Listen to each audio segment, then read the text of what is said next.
Now, Bruce, just look right into the camera lens right here and tell us your name, your age, and where you were born. My last name is Lee, Bruce Lee.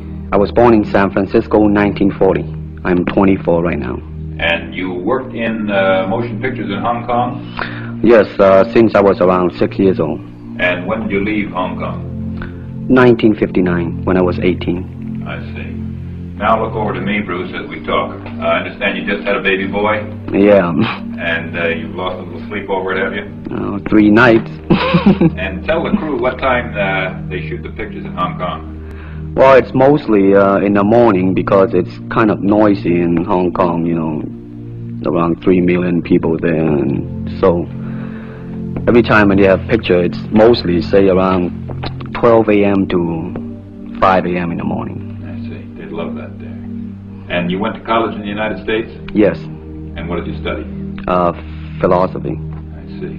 Now, you told me earlier today that karate and jiu-jitsu are not the most powerful of the best forms of Oriental fighting. What is the most powerful of the best form? Well, it's bad to say the best, but in my opinion, I think Kung Fu is pretty good. Would you tell us a little bit about Kung Fu? Well, Kung Fu is originated in China. It is the ancestor of karate and jiu-jitsu. It's more of a complete system and it's more fluid. By that I mean it's more flowing. There is continuity in movement instead of one movement, two movement, and then stop. Would you look right into the camera lens and explain the principle of the glass of water as it applies to Kung Fu? Well, Kung Fu, the best example would be a glass of water. Why? Because water is the softest substance in the world, but yet it can penetrate the hardest rock or anything, granite, you name it. Water also is insubstantial. By that I mean you cannot grasp hold of it. You cannot punch it and hurt it. So every Kung Fu man is trying to do that, to be soft like water and flexible and adapt itself to the opponent. I see. What's the difference between a Kung Fu punch and a karate punch?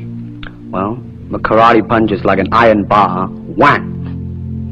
A Kung Fu punch is like an iron chain with an iron ball attached to the end, and it go whang, and it hurt inside. Okay. Now we're going to cut, and in just a second we'll have you stand up and show us some Kung Fu and some movements in Kung Fu. Okay. Cut. Got it. Test X2, take 1, speed. Now look directly into the camera, Bruce. Directly at it. And now give me a 3/4 this way. And hold it. And give me a profile that way, all the way. Good, hold it. Now come back to a profile on the other side. And hold that. Give me a 3/4 on that side. And then give me right into the camera again. All right, now the camera will pull back. And Bruce, first show me the movements in the classical Chinese theater. Classical Chinese Well, theater. you know what we talked about in the office. How they walk and how they start to move. Well, in Chinese opera, they have the warrior and then the scholar. The way the warrior walk will be something like this. Walking this way, straight, come out, bend, straight, and then walk out again. An ordinary scholar would be just like a female, a weakling, 90 pounds in child Alice. You'll be just walking, you know, like a girl, real, shoulder up and everything. So by the way they walk, you can immediately tell who they are. Right, what character they represent. Now, show us some Kung Fu movements. Well, it is hard to show it alone, but I will try to do my best. All right, maybe one of the fellows will walk in. You want to walk Yeah, in? it would be... Go ahead. Go ahead. Go ahead. Come on, lady. Okay. Although accidents do happen, but you know, there are various kind of strike. It depends on where you hit and what weapon you will be using. To the eyes, you would use fingers.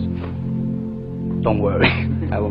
To the eyes, or straight at the face, from the waist, everything on. Hold it just a minute. Let's move this gentleman around this way so you're doing it more into the camera. Okay, Okay. swell. And then there is band arm strike, using the waist again into a back fist. And let's have the assistant director back up just a way. And then, of course, Kung Fu is very sneaky. You know, the Chinese, they always hit low. From high, go back to the groin. Don't worry. Now turn around the other way, would you, Bruce? Oh, okay. Yeah. And, Would you want him to? Yes. Cross These the are just camera. natural reactions. That's Right, it. right. That All is right. natural. Right into the camera. Cheat into the camera a little bit and show this again. All right. Go ahead. There is the finger jab. There is the punch. There is the back fist and then low. Of course, then they use leg straight at the groin or come up. Or, if I can back up a little bit, they start back from here and then come back. All right. It's kind of worried. He has nothing to worry about. Now, No. once again, show us how a good Kung Fu man would very coolly handle it and walk away, rather than get involved in a series of actions. Cut it. Sound. Okay. Test X2, take 2. Now, Bruce, so that we can clearly see what you're doing this time, we'll face the fact that there's nobody there. Show me now the difference between Jiu-Jitsu, which is long and involved, and Kung Fu, which is very quick if you have an opponent. All right, for instance, you will read it in a book, in a magazine and everything, that when somebody grab you, you will first do this, and then this, and then, and then, and then, and then, thousands of steps before you do a single thing. Of course, these kind of magazine would teach you to be feared by your enemies and admired by your friends and everything. See? But in Kung Fu, it always involves a very fast motion. Like, for instance, a guy grabbing your hand. It's not the idea to do so many steps. Step him right on the instep. He'll let go. This is what we mean by simplicity. Same thing in striking and in everything. It has to be based on a very minimum motion, so that everything would be directly expressed. One motion, and he's gone. Doing it gracefully, not to go yelling and jumping all over him, but to do it. Excuse me. Okay. Now, show me once again just a few movements there. Well, Kung Fu can be practiced alone or with a partner.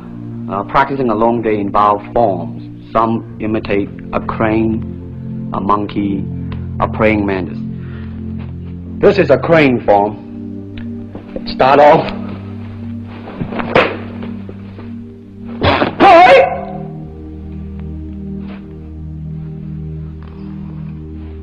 This is one of the movement involved. Show us one more movement and then we'll be all through. Okay, I'm glad to hear that. They have the tiger that start like a tiger, using claw to claw the face, or the beak of the crane to the eyes move.